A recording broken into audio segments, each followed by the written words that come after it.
大家好，今日咧我哋攞晒架撐，合晒鉸剪，就嚟大宅呢後花園呢度咧就去摘杏啦。呢啲叫杏啦，就係咁嘅。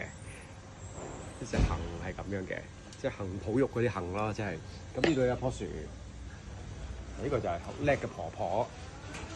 好，我嚟啦，摘咪先。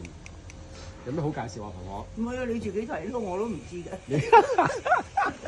好，我哋攞個好啲嘅鏡頭先。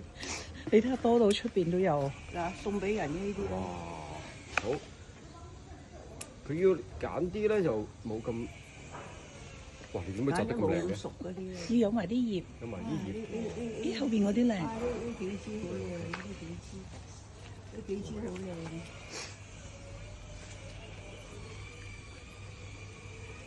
嗰啲紅杏出牆就係咁啦，出晒街嗰棵嘢。哇！跌到出嗱呢棵晒去杏樹咯，就係。係啊，成棵。好大棵，其實有兩棵，其實有兩棵。哇！真係好多喎，真係，即係摘好多嘅真係。啊，有枝有葉啊！好靚啊！開枝散葉真係好多喎，原來。後邊都有㗎。後邊原來嗰個咧就熟啲，你有冇見到紅晒啦？已經紅晒咧。多睇下先。嗰個應該係中意摘。我而家咧就修剪下入箱，咁我哋咧就可以 pack 翻去香港咧，就請啲屋企人食啦。咁首先要睇住佢，因為咧如果佢成抽咁樣咧，咁嗰啲枝咧就會你篤我，我篤你咧就會篤爛佢噶。咁我哋而家做啲咩咧？就係咧就拎咗個葉同枝咧要分開佢先。哎呦，一篤到啦。咁跟住最後咧就將啲葉咧冚翻喺個面度。好再靚仔啲，因為呢嗱，譬如呢啲你篤我篤你咧，佢就會喺個盒篤傷人。喺個盒裏面哦，係喎，係喎，係喎，係喎，係喎。咁所以呢啲位要收篤人靚仔啲，但係有啲框咧又好重要嘅喎，因為出嚟咧個樣就會新鮮啲同埋靚啲。咁佢咁樣 keep 咧係會 keep 得好啲嘅。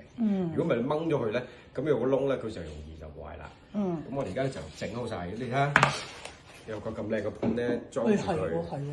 咁我哋送禮自用都得啊。再冚喺啲葉喺上面咧，咁佢就好靚仔啦。係，跟住再冚埋個蓋。你冚人哋呢啲葉唔好求其突晒出嚟喎。呢個係示範話俾你聽，我整嘅啫，我未執啊嘛。跟住咧，你咧洗，嗰度好少嘅啫。係啊，好靚啊啲葉。OK，好，而家咧我哋就放雪櫃度啦。點解要放雪櫃嘅？陣間走噶咯喎。因為咧，你想坐飛你而機？家咧熱辣辣嘅，係你而家熱辣辣咧放一水，如果你咁樣焗住佢咧，就佢會燜熟咗佢。